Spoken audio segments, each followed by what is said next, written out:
Iran की जो लड़ाई है अभी तक ऑयल के ऊपर केंद्रित थी, लेकिन अब ईरान ने जो कुछ नए फैसले किए हैं या यूं कहिए जो खबरें आई हैं मीडिया में, उसके बाद अब ये लगने लगा है कि पूरी की पूरी जो लड़ाई है वो अब ऑयल से हटते हुए कहीं और शिफ्ट कर रही है। इस वीडियो में हम बात करेंगे क्यों ये जो नई शिफ्टिंग है, क्यों जो नई चीज़ें हो रही हैं, ये बहुत बड़े चैलेंजेस लेके आएंगे। बाजारों में क्रैश की संभावनाएं बन सकती हैं, बढ़ सकती हैं। बैंकों को लेकर के बहुत ज़्यादा दुविधा सामने आ सकती है। आईटी स्टॉक्स के ऊपर काफ़ी प्रॉब्लम बन सकती है। इन सभी पहलुओं की चर्चा करेंगे, लेकिन अगर आप चैनल पर पहली बार हैं तो सब्सक्राइब जरूर कीजिएगा। नमस्कार, मेरा नाम है अतुल वर्मा। बात कीजिए जिस तरह से अभी खबरें आ रही हैं, अब वो खबरें ये बताने लगी हैं कि ईरान ने कहीं ना कहीं कई सारे बड़े परिवर्तन करते हुए दिखा है। आज दिन के दौरान ये खबरें आई कि ईरान जो है उन्होंने अपने नागरिकों को अमेरिका के बैंकों से और अमेरिका की जो बड़ी कंपनियां हैं, आईटी कंपनियां हैं, उनके हेड ऑफिस से या यूं कहीं उनके ऑफिसेज से दूर रहने की सलाह दी है। तकरीबन 1 किलोमीटर मिनिमम दूरी बनाने को बोला है।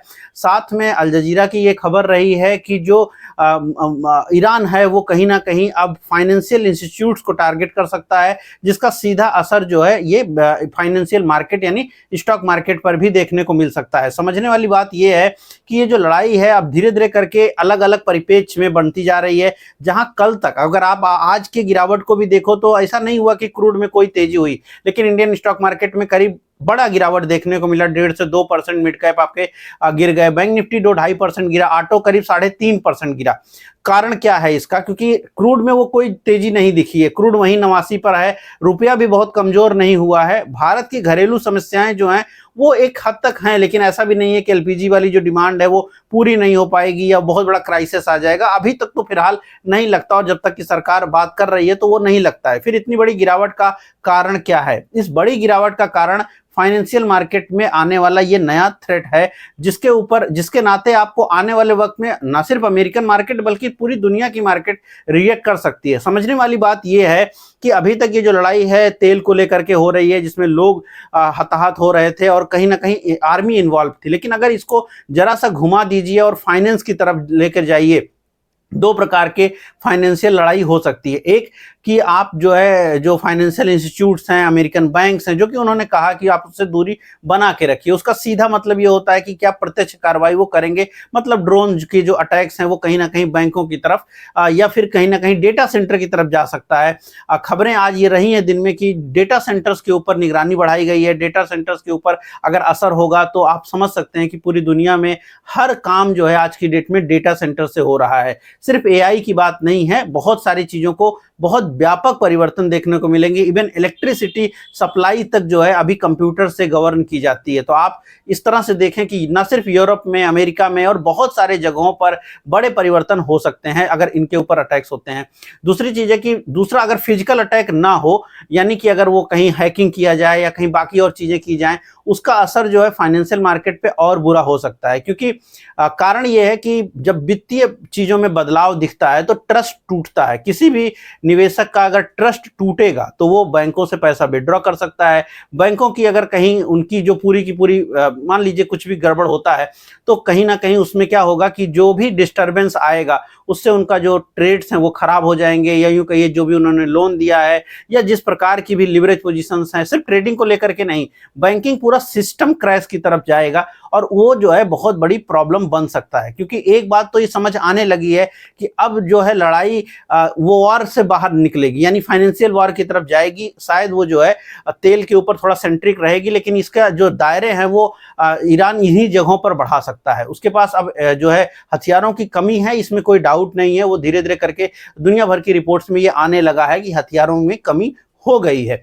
अगर हथियारों की कमी है तो ये जो नेक्स्ट चरण है ये वो यूज कर सकते हैं, जिसमें हैकिंग संभव हो सकती है, जिसमें फाइनेंशियल इंस्टीट्यूट के ऊपर अटैक। इसमें क्या उनकी मदद कोई और देश करेगा? जैसे चाइना के नाम आ रहा है, जैसे रूस का नाम आ रहा है। और अगर इस टाइप के मदद आएंगे, चाहे वो जिस तरह का हो, तो मामला बहुत संवेदनशील हो जाएगा। बहुत ज़्यादा दिक्कत भरी मामला ये आपके सामने उभर के आ सकता है। तो कहीं ना कहीं वॉर का जो यूं कहिए जो नैरेटिव है वो बदलने लगा है। जहां ये लड़ाई पहले मिलिट्री टारगेट के ऊपर थी, अब फिर अमेरिका ने लीडरशिप उसमें उठाया था, वो लीडरशिप के ऊपर थी। पहले न्यूक्लियर की बात की जा रही थी, वो सारी बातें अब धीरे धीरे करके खत्म हो गई। अब कहीं ना कहीं तेल आ गया था, अब तेल के ऊपर से भी धीरे धीरे करके इसको हटाया जा रहा है। तेल की संभावनाएं बनी रहेंगी, लेकिन अब इंफ्रास्ट्रक्चर आ जाएगा, आईटी आ जाएगा, बैंक आ जाएगा, और ये अपने आप में बड़ी प्रॉब्लम खड़ी कर देंगे किसी के भी जगहों पर, चाहे वो फिजिकल अटैक्स में या फिर अगर डेटा ब्रीच होता है, अगर फंड ट्रांसफर हो जाते हैं, हैक हो जाते हैं, उन सब के नाते जो है दुनिया भर में केओस क्रिएट होगा। और इसका जो टोटल इम्पैक्ट है वो जो लड़ाई चल रही है शस्त्र वाली, उससे कहीं ज्यादा हो सकता है। ये कहीं ना कहीं अमेरिका में बैठी हुई कंपनियों के को भी दिक्कत भरा यूं कहीं हो रहेगा। अब जैसे जिस तरह से शाम को खबरें आई हैं कि उनका मेन टारगेट उन्होंने बोला है कि बैंकिंग हो गया, plus Microsoft, Google, alphabet, Nvidia, इस टाइप की कंपनी, इस टाइप के डेटा सेंटर। तो इसका अर्थ ये हो जाएगा कि हर एक पहलू, अगर आप समझिए कि अल्फाबेट का स्टॉक अगर मान लीजिए किसी भी कारण से टूटा, मान लीजिए अल्फाबेट के साथ कुछ हुआ, अल्फाबेट का मतलब गूगल की जो पेरेंट कंपनी है, कुछ भी हुआ और अल्फाबेट गिरा तो पूरा डाउ गिर जाएगा, पूरा नैस्डैक गिर जाएगा। कुछ भी अगर हुआ, टेस्ला गिरा तो पूरा मार्केट घट जाएगा। कहीं पर फाइनेंशियल प्रॉब्लम आ गई तो एक अलग प्रकार का केओस क्रिएट हो जाएगा। फंड ट्रांसफर्स अगर गलत हो गए, क्लाइंट के पैसे किसी और के पैसे के साथ दिखने लग गए, किसी का पैसा कम हुआ, किसी का ज्यादा हुआ, एक बड़ा केओस क्रिएट होगा। और जो यूं कहिए एक बड़ी प्रॉब्लम होगा वो ट्रस्ट का है। तो क्या ये एक नया युद्ध रणनीति सामने आने वाली है, और इसी कि यूं कहिए इसी के डर को लेकर के दुनिया भर की बाजारों में थोड़ा संशय है। यद्यपि अभी अमेरिका या बाकी मार्केट उस ढंग से इस पर रिएक्ट नहीं करे हैं, बट इंडियन मार्केट ने रिएक्शन आज अपना दिखाया है, क्योंकि भारतीय बाजार जब ट्रेड हो रहे थे उस समय ये खबरें आने लगी थी। साथ में जिस तरह से भारत में एलपीजी का प्रॉब्लम है, कई सारी खबरें आ रही हैं कि रेस्टोरेंट्स बहुत सारे बंद हैं। दिल्ली में भी लोकल न्यूज चैनल जो है और मेन चैनल जो है वो दोनों ने ये दिखाया है कि दिल्ली में भी प्रॉब्लम बढ़ रही है, मुंबई में भी प्रॉब्लम है, बहुत लंबी लंबी लाइनों की बात की जा रही है। उन सब में कई सारी बातें ये भी हैं कि लोग स्टोर भी करना चाहते हैं, क्योंकि लोगों को डर है कि रेट्स बढ़ जाएंगे। ब्लैक मनी मतलब कहीं ब्लैक मार्केटिंग भी बढ़ गई होगी, क्योंकि बहुत सारा सीजन चल रहा है अलग अलग जगहों पर फंक्शंस का, तो उसके नाते भी ब्लैक मार्केटिंग करके भी लोग कमाना चाहते हैं एलपीजी को लेकर के। तो वो सब चीजें हैं, इसके नाते ये प्रॉब्लम थोड़ी ज्यादा बड़ी दिखती है, लेकिन ये प्रॉब्लम इतनी बड़ी नहीं है कि जिसके नाते आप समझे कि फाइनेंशियल मार्केट इसको लेगा, क्योंकि बाजारों ने इस बात को पहले हद तक स्वीकार किया था। और इसीलिए अगर आप आज दिन की बात करें तो बाजार ऊपर खुले थे, दिन के दौरान हमारी बाजार ऊपर खुली थी, ग्रीन में हम ट्रेड कर रहे थे, कोई बहुत बड़ी पैनिक की अवस्था नहीं थी। लेकिन दिन के दौरान जैसे जैसे करके ये खबरें इंटरनेशनल मीडिया में आना शुरू हुई, और उसके बाद फिर धीरे धीरे करके हमारे यहाँ वो कोलैप्स क्रिएट होना शुरू हुआ। साथ में खबरें ये भी हैं चाइना में भी और वियतनाम में, जो चिप की बात मैंने उठाई थी परसों आपके वीडियो के साथ, उसमें मैंने ये बात रखी थी कि जो है चिप की प्रॉब्लम हो सकती है अगर एनर्जी की प्रॉब्लम होगी। चिप की प्रॉब्लम सामने आने लगी है, खबरें ये आई हैं, डिक्सन टेक्नोलॉजी ने भी ये बात सामने रखी है, उन्होंने प्रेस रिलीज के माध्यम से, कि आने वाले वक्त में पॉसिबल है कि जो आपका लैपटॉप्स हैं और बाकी चीज़ें हैं इनकी कीमतों को बढ़ाना पड़ सकता है। 20 से 35% के इजाफा की बात की जा रही है। अगर ये क्यों, क्योंकि जो है चिप शॉर्टेज हो सकती है। इंटेल के प्रोसेस का जो कहिए आप शुरुआती चरण होता है, मतलब बिल्कुल जो ओपनिंग की तरफ की तरह है, मतलब सस्ते वाले जो हैं उनकी काफ़ी शॉर्टेज पॉसिबल है, उन्होंने फोरकास्ट किया है अगले कुछ समय के लिए।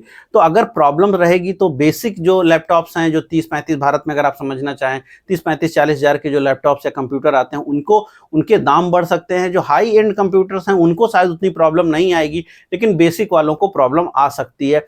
और इस तरह से कई सारी अलग अलग खबरें आती जा रही हैं, और इन सभी चीज़ों से दो बातें समझ में आती हैं। एक, महंगाई बढ़ेगा, दूसरा जो बैंकिंग सिस्टम है उसके ऊपर दबाव बढ़ सकता है। अगर मान लीजिए, ठीक है अटैक वाली बात है, वो होगा नहीं होगा अलग बात है, लेकिन जो बैंकिंग सिस्टम है उसके ऊपर दबाव बढ़ेगा, तो ट्रस्ट का दबाव बढ़ेगा कि लोग कहीं अपना पैसा विड्रॉ करने के बारे में ना सोचें। दूसरी चीज है कि जो कंपनियों को बैंकों ने लोन दिया हुआ है, लिवरेज दिया हुआ है, मार्जिन दी हुई है, और उसके आधार पर कंपनियां काम कर रही हैं। अब अगर उन कंपनियों का काम थोड़ा प्रभावित होगा, और काम सिर्फ एलपीजी से नहीं प्रभावित हो रहा है, नेचुरल गैस की भी कमी है। कर्बी सरकार ने जो है एक प्रकार की राशनिंग लागू करी है कि जो है कुछ जो नेचुरल गैस का उन्होंने बेसिकली ये बनाया है कि किन कंपनियों को या किस सेक्टर को नेचुरल गैस की ज़्यादा ज़रूरत है और किसको कम है। जैसे कल फर्टिलाइजर में तेजी थी, उसका खबर यही थी कि फर्टिलाइजर को माना ये गया है कि इनकी जितनी डिमांड है उसका 70% फर्टिलाइजर कंपनियों को नेचुरल गैस मिलती रहेगी, जबकि वो 30% से कम होगी, लेकिन फिर भी वो खुश थे कि बाकियों को शायद और कम मिलेगा। कुछ को हो सकता है बिल्कुल ही ना मिल पाए, तो उसके नाते जो बाकी सेक्टर्स होंगे जो अलग अलग चीजों से प्रभावित हो रहे हैं, वहां पर गिरावट हो सकती है। केमिकल को लेकर के प्रॉब्लम है तो वहां पर भी आज आपने एसआरएफ जैसी कंपनियों में 4-5% की गिरावट देखी है। बैंकिंग में गिरावट है, ऑटो में गिरावट है, इस केमिकल कंपनियों में गिरावट है, जो सीधे जुड़ रहे हैं, जो कि मैंने परसों के वीडियो में कवर किया था। तो कल लगने ये लगा था कि मार्केट थोड़ा कहीं ना कहीं सपोर्ट बनाने की कोशिश कर रहा है, लेकिन जैसे ही ये वॉर का टेंडेंसी में चेंज आया और जैसे थोड़ी घरेलू प्रॉब्लम बढ़ी है, बाजारों ने वापस से निचला स्तर देखा है। लेकिन महत्वपूर्ण बात इसमें यही है कि क्या हम 23,600 ब्रेक करेंगे, क्योंकि 23,600 अभी हमारा प्रीवियस लो है, जो कि पिछले 3-4 दिन पहले बना था। तो अगर 23,600 हम ब्रेक ना किए तो फिर मार्केट सपोर्ट बनाएगी, लेकिन अगर 23,600 ब्रेक होता है तो फिर बाजारों में फिर 23,300 और फिर 23,000 की तरफ आप बढ़ चलेंगे। तो ये महत्वपूर्ण चीज है और इसीलिए कोई भी जगह पर अभी आपको बहुत जल्दीबाजी नहीं करनी चाहिए। धीरे धीरे करके बाजारों को वक्त देना पड़ेगा कि वो कहीं ना कहीं अपना जो है कैपिचुलेट हो और कहीं ना कहीं मार्केट जो है अपना एक बेस बनाए। बेस लग रहा है पहले, जो अगर क्रूड को के ही तरफ सोचा जाए, कल तक जहां तक चीजें चल रही थी, तो कहीं ना कहीं 90 के आसपास के क्रूड पर आपका 23,600 का एक बेस बनता हुआ लग रहा था। लेकिन अब अगर क्रूड नहीं भी बढ़े, लेकिन अगर दुनिया भर में फाइनेंशियल मार्केट को लेकर के प्रॉब्लम आएगी, या फिर कंपनियों के डेटा सेंटर को लेकर के, या फिर अमेरिका में किसी और प्रकार की कंपनियों से रिलेटेड चीजों के ऊपर असर आएगा, तो उसको अभी तक बाजारों ने ना तो सोचा है, ना उसको फैक्टर इन किया है, और कभी भी बाजारों ने इस तरह की युद्ध रणनीति को देखा भी नहीं है कि कहीं बैंकों के ऊपर अटैक किया जाए, या कहीं जो है फाइनेंशियल कंपनियों के ऊपर, या फिर किसी आईटी इंडस्ट्रीज के ऊपर, या फिर जो है अलग अलग प्रकार के डेटा सेंटर्स पे। तो अभी इस तरह की युद्ध को कभी किसी ने देखा नहीं है। यह उस तरफ जाएगा कि नहीं वो एक अलग बात है। जो मीडिया में खबरें हैं उसके आधार पर मैंने ये बातें आपके सामने रखी हैं, लेकिन इसका ये अगर होने लगा या इस टाइप की कुछ चीजें होंगी तो उसका असर बहुत दूरगामी भी होगा, और उसका असर बहुत ज्यादा शॉर्ट टर्म में बहुत ज्यादा वोलेटिलिटी भी क्रिएट करेगा। तो इस मार्केट में तेजी से बचने की कोशिश करनी चाहिए। कोशिश ये करनी चाहिए कि थोड़ा मंदी की ट्रेड्स में रहें। मैं बार बार कह रहा हूं कि ऊपर की कॉल्स में जो सेलिंग है, जो हेजिंग है, वो करना बहुत जरूरी है। बहुत सारे लोगों को हेजिंग या कॉल सेलिंग समझ ही नहीं आती है।